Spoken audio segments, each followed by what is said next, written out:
जो हमारी बेटियां हमारी बहनें बैठी हैं ताकि गए हैं, उसके पहले हमारे टिटौली से जयपाल जी हैं, उन्होंने जिक्र किया था। उन्होंने दो बात बोली थी कि एक तो इलेक्शन से दूर रहो, दूसरा सबको इकट्ठा कर लो। साथियों, पत्थर पे लकीर की तरह बता देता हूं आपको, आप 7 जन्म लड़िए, 7 जन्म लड़िए, जब तक आपके हाथ में कलम नहीं होगी कोई आपके पक्ष में कानून बनेगा नहीं।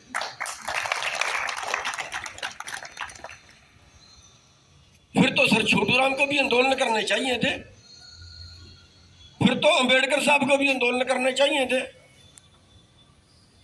फिर तो चौधरी चरण सिंह को भी आंदोलन करने चाहिए थे, जिन्होंने कहा तेरी एक आंख प्रधानमंत्री दिल्ली पे होनी चाहिए, दूसरी आंख तेरी खेत पे होनी चाहिए।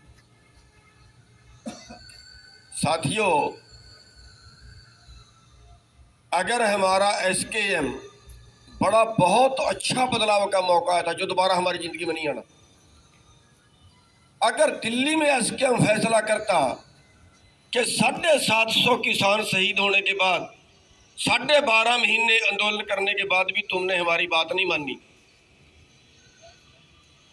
अधूरा फैसला करके उठा रहे हो, सारी पार्टियां शामिल हैं, हम तुम्हें पंजाब से बाहर करेंगे और यूपी में अखिलेश से समझौता करके हिस्सेदारी मांगते, उत्तराखंड में कांग्रेस से समझौता करके हिस्सेदारी मांगते, उत्तराखंड और यूपी के अंदर बीजेपी का सुपना साफ होना था और पंजाब के अंदर किसान राज आना था।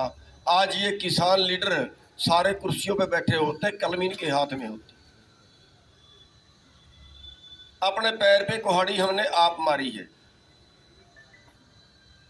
और अपने पैर पे कुहाड़ी मारने का नतीजा आज हमारे सामने है। जिन कानूनों के लिए 12.5 महीने सड़क पे बैठे रहे, वो पिछले दरवाजे से आ रहे। 1 महीना बाद आंदोलन समाप्त होने के 1 महीना बाद देश के कृषि मंत्री ने कहा था ना कि हम एक बार दबाव में एक कदम पीछे हटे हैं, दोबारा फिर आगे बढ़ेंगे, और वो बढ़ गए। अब वो कैसे बढ़े इस पे बाद में बात करूंगा, लेकिन अब मैं इनकी दूसरी बात पे बात करूंगा कि सबको इकट्ठा कर ले। इकट्ठे तो थे, इकट्ठे तो हो गए थे, फिर अलग क्यों हुए?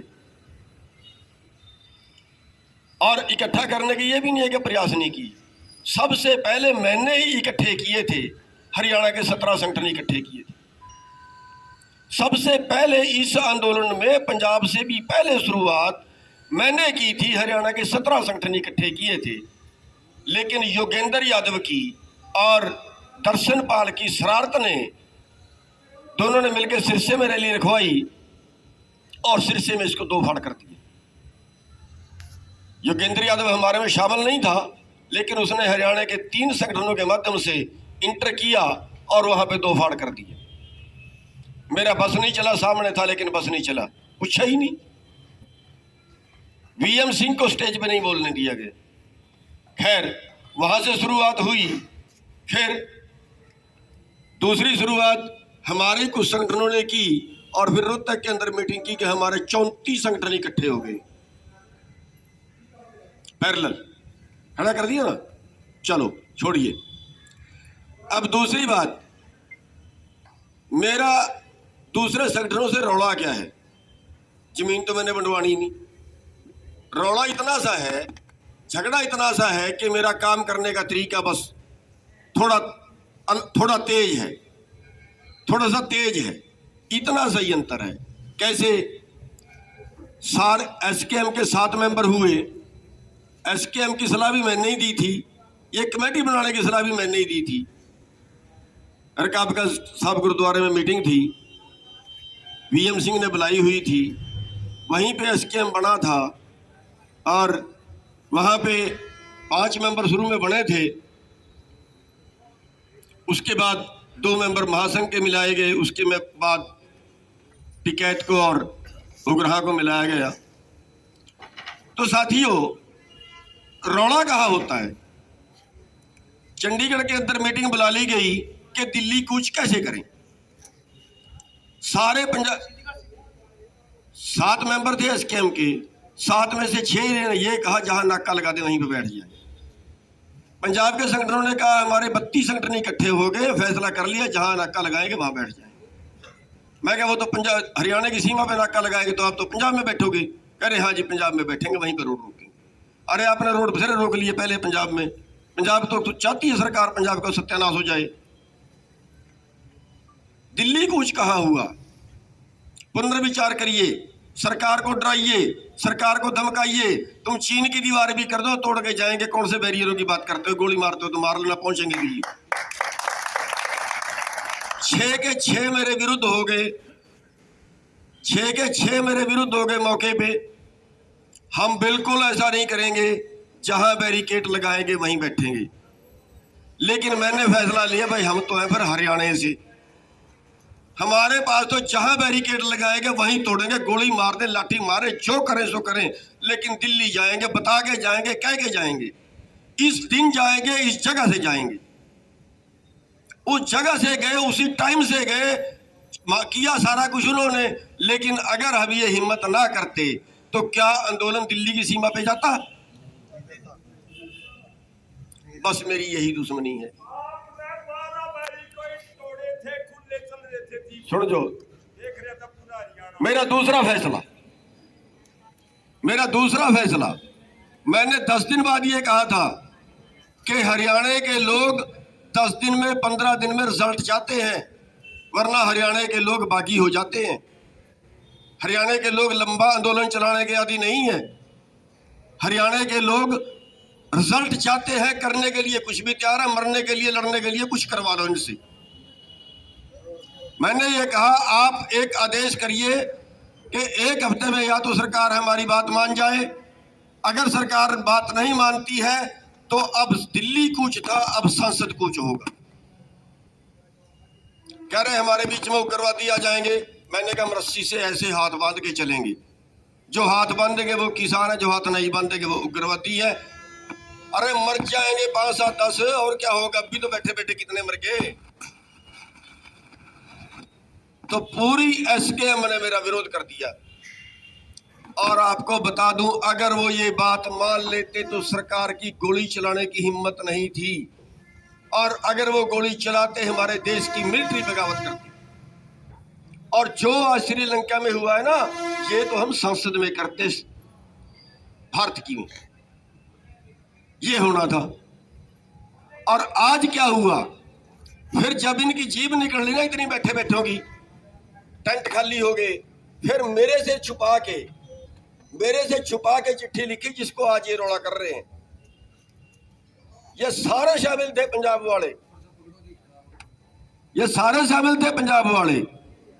इन्होंने चिट्ठी लिखी कि उठे कैसे, एक कानून मान लीजिए, एक वापस ले लीजिए, एक में अमेंडमेंट कर दीजिए, एक स्टेटों के हवाले कर दीजिए। इन्होंने चिट्ठी लिखी हुई है, रिकॉर्ड में है।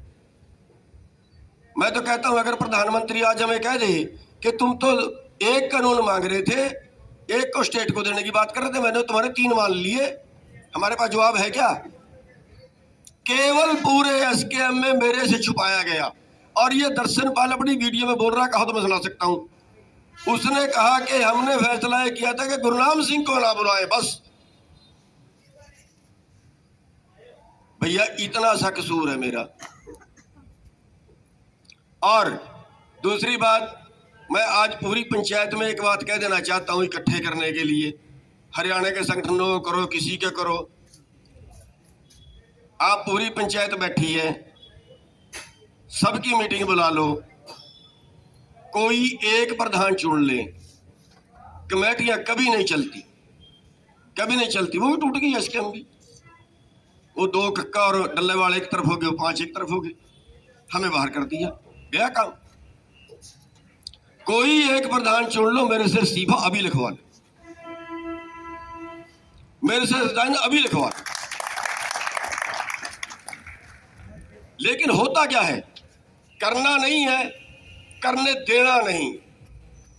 अभी चला था यज्ञ पथवाड़ा, हमने 1 दिन की भूख हड़ताल रखी, बीजेपी के दफ्तर के आगे। फिर मान साहब ने, मीत मान जी ने मीटिंग बुलाई महम में, और हमने 3 घंटे का टोल जाम का, टोल बंद फ्री का फैसला किया और ज्ञापन देने का फैसला किया। तभी तुरंत जींद वालों ने मीटिंग बुलाई, खटखट टोल वालों ने, और ये कहा कि ये 11 मेंबरी आंदोलन का नेतृत्व करेगी। 11 मेंबरी कमेटी बना दी गई। बहुत अच्छा है भाई, करिए। अगर 11 मेंबरी कमेटी नेतृत्व कर सकते हैं तो करें। कहाँ गया आंदोलन भाई? कहाँ गया है? कहीं आंदोलन? जीरो। बस यही चाहते हैं। इस आंदोलन में भी उठेंगे, कन्फर्म बता रहा हूं, आज बता रहा हूं आपको। इस आंदोलन को दबाने के लिए भी कोई यहां करेगा, कोई वहां करेगा, पैरेलल करेंगे। आंदोलन को दबाने के लिए, करने के लिए नहीं। और जिस दिन मैंने छोड़ दिया वो भी साथ में छोड़ देंगे। ये हालत है। इसका इलाज आप सोच लीजिए क्या करें। साथियों, अब हम अपने मुद्दे की बात पे आते हैं। अभी जो जमीनें हैं हमारी, एक होता है शामलात, जो हमने गांव के कामों के लिए छोड़ दी। कहीं आवा लगाना है, कहीं हड्डा रोडी बनानी है, कहीं शमशान घाट बनाना है, कहीं धर्मशाला बनानी है, कहीं मंदिर गुरुद्वारा बनाना है, कहीं तालाब बनाना है। उसके लिए छोड़ दी, वो जमीन मानी जाती है पंचायत की। एक जमीन होती है हमारे खाते से छुटी।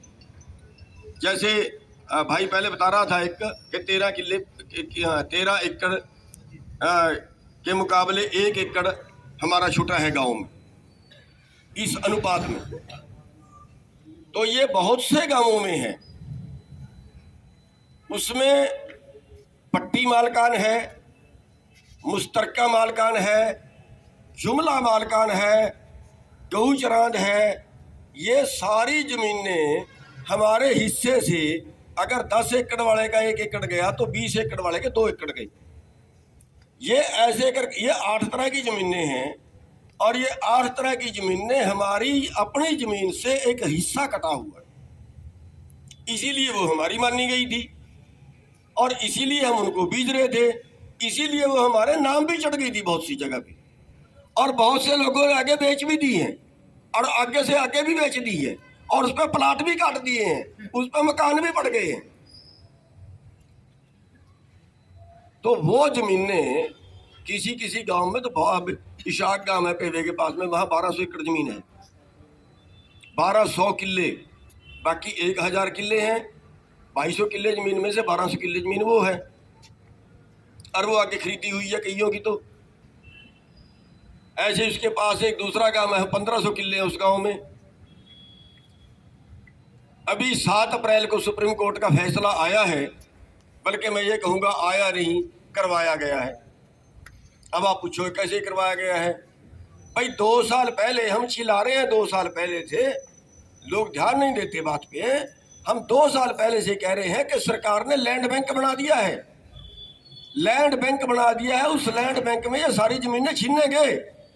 2 साल पहले का सरकार को कैसे पता था कि सुप्रीम कोर्ट का फैसला आपके खिलाफ आएगा? और हमें 2 साल पहले कैसे पता था? हम 2 साल पहले से कह रहे हैं कि ये छीनेंगे आपकी जमीनें। और ये छीन के क्या करेंगे? आप बताइए, किसी कागज पे कहीं लिखा है क्या यह जमीन हरियाणा सरकार की है? मलकीती खाने में कहीं हरियाणा सरकार का नाम है क्या? जब हरियाणा सरकार का नाम कहीं नहीं है, कि पट्टी का नाम है, किसानों का नाम है, मुश्तरका मालकान का नाम है, तो सरकार को कैसे जाएंगे भाई? अब ये सारी जमीनें इकट्ठी करके कारपोरेट को लीज पे देंगे खेती करने के लिए, खेती में इंटर कराएंगे कारपोरेट को। जो आंदोलन आपने 12.5 महीने लड़ा, वो पिछले दरवाजे से लागू हो रहा है। अभी देखिए, सैलो गोदाम बढ़ रहे हैं ना धड़ाधड़। अब की बार 6 मंडियों से बारदाना देने से इनकार कर दिया था कैथल की। हम लड़े तो बारदाना मिल गया। जब ये गोदाम पूरे हो जाएंगे, वो कहेंगे ठीक है, गेहूं लाइए गोदाम के अंदर, तब आपको एमएसपी देंगे। तो हम गोदाम में लाना पड़ेगा। अडानी सेलर में आ गया है, सेलर लगाने शुरू कर दिए। मैं पश्चिमी बंगाल गया था, वहाँ पे अडानी ने सेलर लगाने शुरू कर दिए हैं और मॉडर्न सेलर है। ट्राली जाएगी सीधी वहीं पर अनलोड होगी और वहाँ से चावल कुट के, गिल्ली हो सूखी हो, चावल कुट के थैली में पड़ के बाहर निकलेगा। मंडी की क्या जरूरत बची भाई?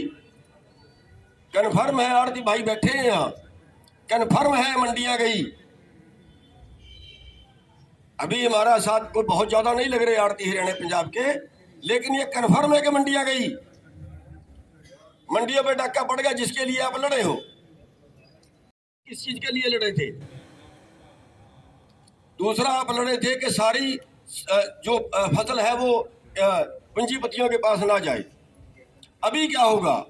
जब पूंजीपति खेती में आएंगे और वो आपसे सस्ती पैदा करेंगे, आप 5 किलो में उनसे महंगी पैदा करोगे, तो आपका मुकाबला यहीं के पूंजीपति से होगा, आपका मुकाबला अमेरिका की खेती से नहीं होगा। WTO के अंदर आपकी खेती का मुकाबला अमेरिका की खेती से है, लेकिन जब यह बड़े प्लाट बन जाएंगे और उन पे पूंजीपति खेती करेंगे, तो आपका मुकाबला यहीं के पूंजीपति से होगा और वो आपकी फसल को जो है अपनी सस्ती पैदा करेगा और सस्ती करके सस्ती बेच सकता है। आपको महंगी पैदा करनी पड़ता नहीं खाएगी। कैसे?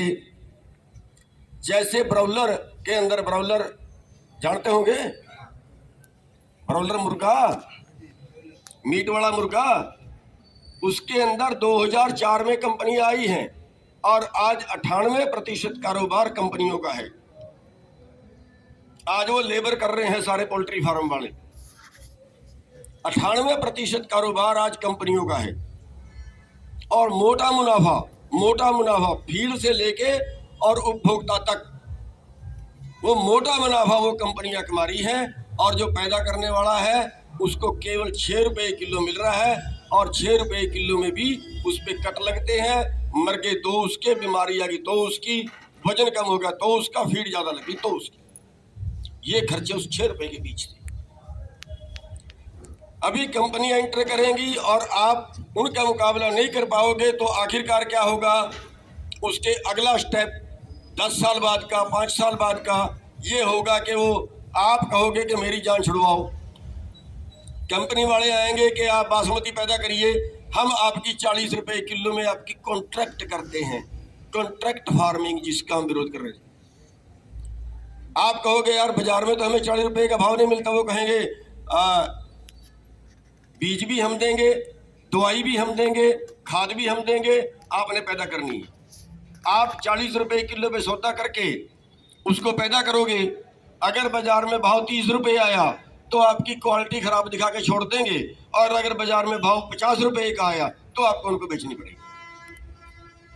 दूसरा, सारा खाद्यान्न, कुछ के तो वो मालिक होंगे, खुद खेती करेंगे और बाकी आपकी कॉन्ट्रैक्ट पे करवाएंगे, तो खाद्यान्न किसके हाथ में गया?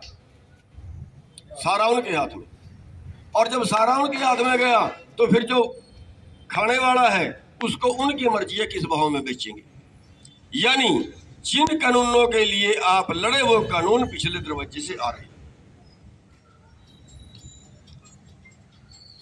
तो साथियों, अब हमारा होगा क्या? अब फिर वही बात जयपाल जी वाली, अरे भाई हमारे पास ब्रह्मास्त्र है, हमने चलाया ही नहीं और हम चलाते ही नहीं। अरे हमारे पास ब्रह्मास्त्र है, हम उस ब्रह्मास्त्र से किसी भी पार्टी को जड़ से उखाड़ सकते हैं, मार सकते हैं, जमीन पे पटक सकते हैं। हम उस ब्रह्मास्त्र से किसी भी जमीन पे पड़ी पार्टी को उठा सकते हैं, किसी भी व्यक्ति को जमीन पे पटक सकते हैं, किसी भी व्यक्ति को आसमान में बिठा सकते हैं। हमारे पास ब्रह्मास्त्र है पर हम चलाते ही नहीं। अरे कौन बनाता है सरकार? आपने वोट डाल के बीजेपी को बनाया ना। जब वोट डाल के बीजेपी को बनाया तो वोट से बीजेपी को उखाड़ नहीं सकते क्या? उखाड़ सकते हैं। 65% वोट के मालिक हैं आप, भिखारी। अरे 35% वाले का राज आता है, आप 65% वोट के मालिक होके भिखारी, और फिर कहते हैं हमारे खिलाफ कानून बना दिए। अरे फिर कानून बनाने वाले आप बन जाओ। लेकिन उस बात से तो हमें बहुत एलर्जी है, उस बात से तुम कहते हैं ऐ राजनीतिक रहेंगे। ये पता नहीं किसने शब्द निकाल दिया। अरे राजनीति में आपका हिस्सा ही नहीं होगा, या कानून बनाने वालों में आपका हिस्सा ही नहीं होगा, तो आपकी वकालत कौन करेगा वहां? आप फिर जब वहां बैठा आपने पूंजीपति दिए, तो फिर पूंजीपति अपने पक्ष के कानून बनाएंगे कि आपके पक्ष के बनाएंगे? और वो बना रहे हैं और आप लुट रहे हैं, और बस वही बात है, साथ में मिर्ची खा रहे हैं, साथ में हाय हाय कर रहे हैं।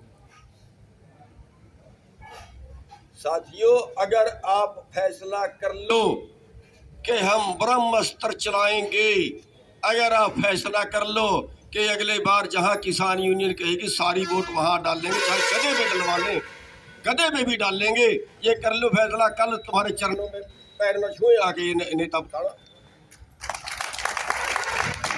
कल तुम्हारे पैर छुए आके ये नेता, ये कहेंगे हमारा तो गया।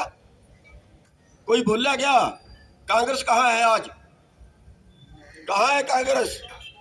क्यों 3 कानूनों पे नहीं बोली?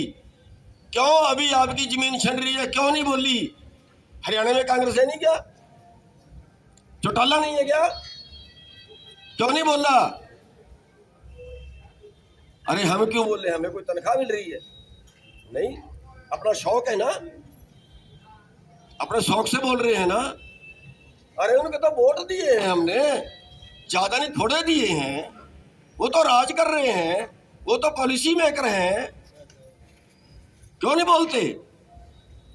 और जो हमारा बोलता ही नहीं हमारे बारे, हम उसको दोबारा वोट क्यों दें भाई? क्यों नहीं आप ये फैसला लेते? जब कांग्रेस बोली ही नहीं, पता क्यों नहीं बोलते? कांग्रेस सोचती है, चौटाला सोचता है, कोई भी एबीसी जो भी पक्ष में है, कि आपका जितना रगड़ा लग जाए ना, आपका उतना अच्छा है, फिर आप दुखी होके उनको वोट डालो। सत्ता पार्टी से आप तो नाराज होंगे, तो बस कोई नहीं, 1 मिनट में निपटा देते, 1 मिनट में। तो साथियों, वो नहीं बोलेंगे। अब आपको छोटी बात ये करूं कि आपको 2-3 बेनतियां करूंगा। एक, कि जहां पे कब्जा लेने आए वहां पे सारे इकट्ठे हो जाना, कट जाए, मर जाए, जो मर्जी हो जाए, लेकिन जमीन नहीं छोड़ेंगे। तैयार हो इस बात के लिए? इस बात के लिए तैयार हो? दूसरा सुझाव, आप सारे शादीशुदा हैं, बताइए, हाथ खड़े करिए, शादीशुदा है ना? तो आपकी पत्नियां हैं, आप अपनी पत्नियों को आंदोलन में क्यों नहीं लेके आते? आगे के लिए आप अपनी पत्नियों को आंदोलन में लेके आएंगे? बोलो तैयार हो? बैठ जाओ, थोड़ा बस 2 मिनट बैठ जाओ,